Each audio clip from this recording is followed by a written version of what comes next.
जर तुमचं रेंटचं घर असेल तर ओनरकडनं तर एवढं काही तुम्हाला फॅसिलिटी मिळणार नाही.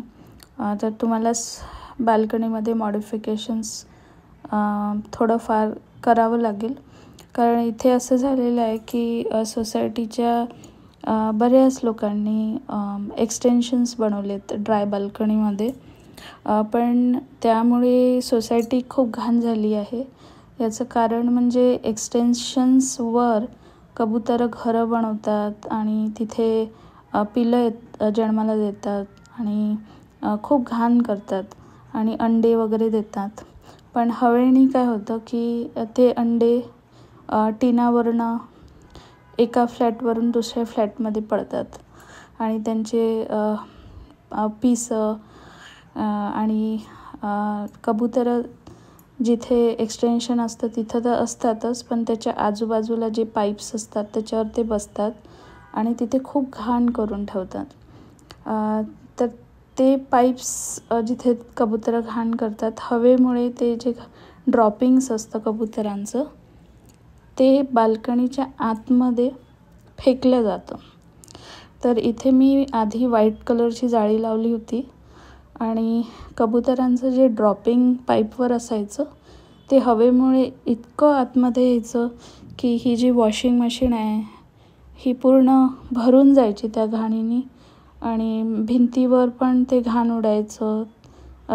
स्वयंपाकखोलीचं जे दार आहे तिथे घाण उडायचं आणि खालची जी फरशी आहे त्यावर पण खूप घाण पडलेलं असायचं. तर ते रोज नेहमी क्लीन करावं लागत होतं.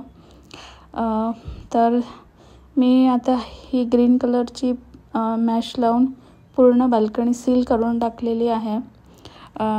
बघूया आता हे वर्क होतं आहे की नाही. कारण हे रेंटचं घर आहे तर याच्यामुळे ते जास्त मॉडिफिकेशन काही करता येत नाही. पण जर माझं हे स्वतःचं घर असतं तर मी इथे परमनंट सोल्युशन केलं असतं.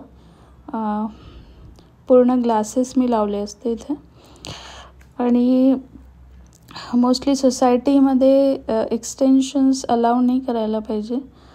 कारण त्यामुळे सोसायटी खूप घाण होते थोड्याशा जागेसाठी.